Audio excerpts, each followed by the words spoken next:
What's up, guys? I'm Josh here. I'm in Jilin, China. And today I am here with my special guest, Pancake. Did you get out of there?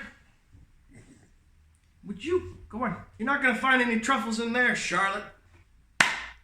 Welcome to my first ever review. Today I am going to break down and introduce to you the Desire Design Cut 220 Watt Mod Kit.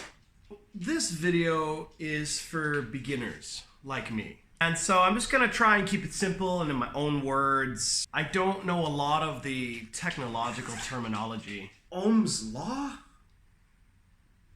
I didn't know I was supposed to be a lawyer to learn this shit. I have had a year to play around with the stuff in here though. The Coil Master Toolkit. But even half the stuff in here, I have no idea what it's used for. I am very happy that they sent me along these nice nose hair clippers. Oh shit. Alright, so now we're just going to kick right into it because I don't really know how else to do this. Desire Designs is a company that's been around since 2011. They design their own MTL pod systems, mods and atomizers. Last year, Double D, boobs, they came out with its predecessor, the Cut Squonk. And the fuck is a squonk, you may ask?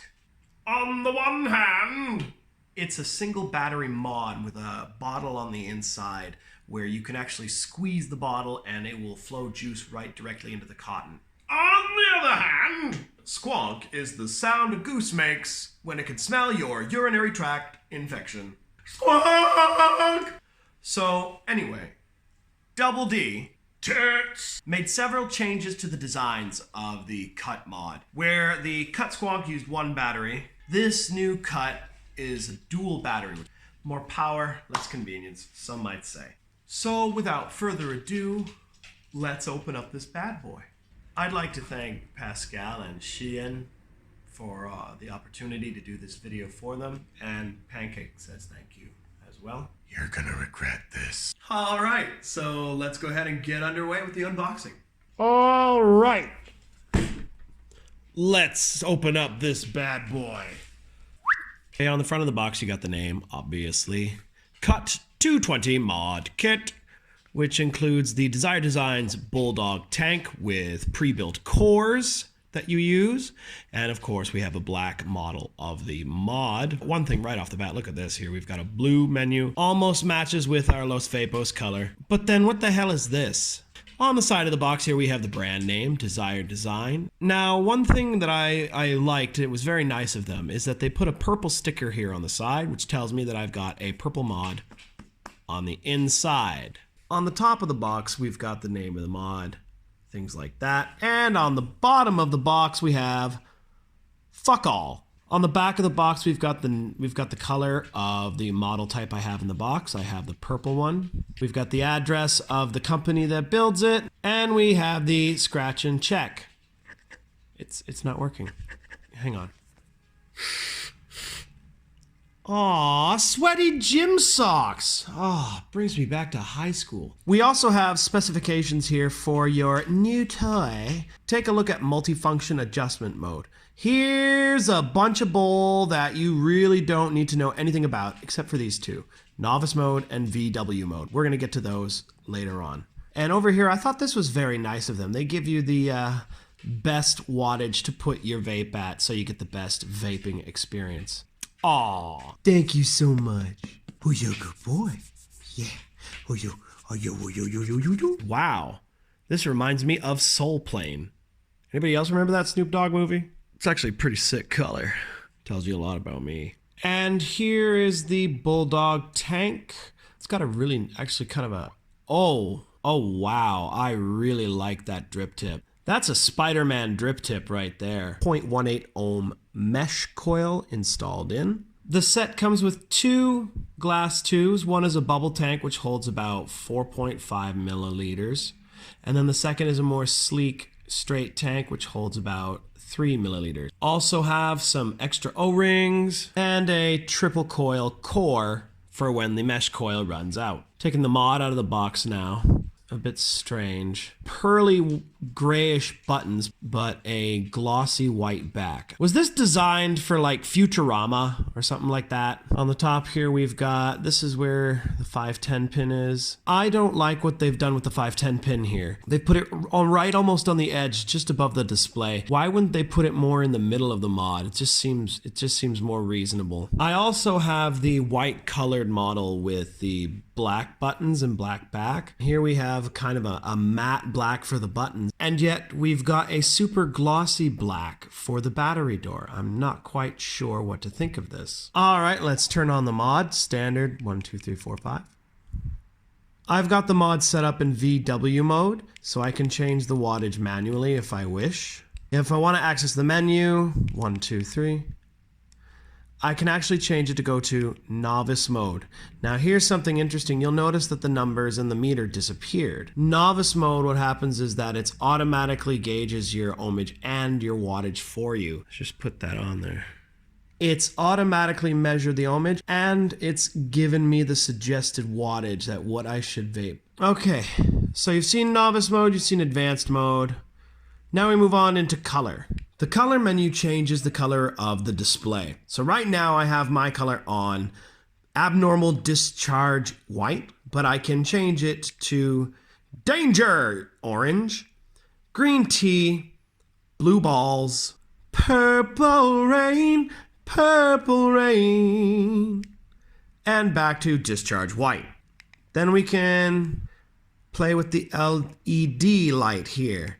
LED status, I can change, turn the light on completely. See, right now you'll notice it's kind of an orangish. And I can also have it turned off, or I can have it while fired, which basically means while I'm taking a hoot off of the vape, the lights will light up.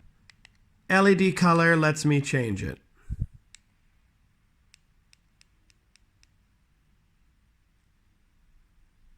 Device, puff reset, version.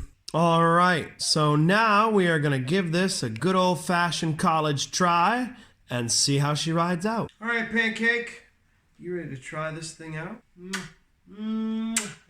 All right, so let's give this thing a shot.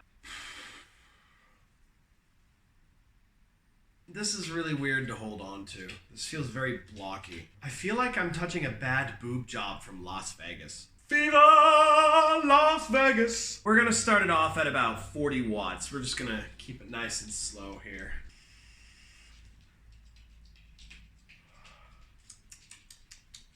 That's pretty good flavor production.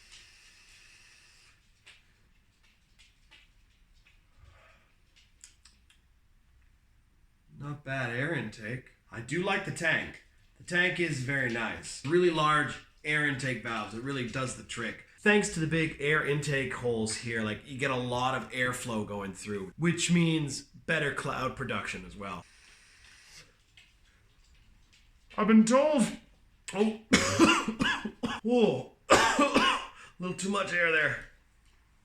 Little too much airflow. I'm not sure how I feel about the mod. For one thing, it's uncomfortable for me to hold. It just feels like I can't have it rest completely in my hands. I've heard reviews saying that this is more of a left-handed vape. Maybe if I hold it like this, so the screen's facing me while I'm puffing, yeah, that might be all right. It still feels blocky in my hand. It just doesn't feel comfortable at all. Even when I put it in my right hand, it just kind of feels weird. I guess it feels a little less uncomfortable in my left hand, but either way, it just doesn't feel comfortable for me.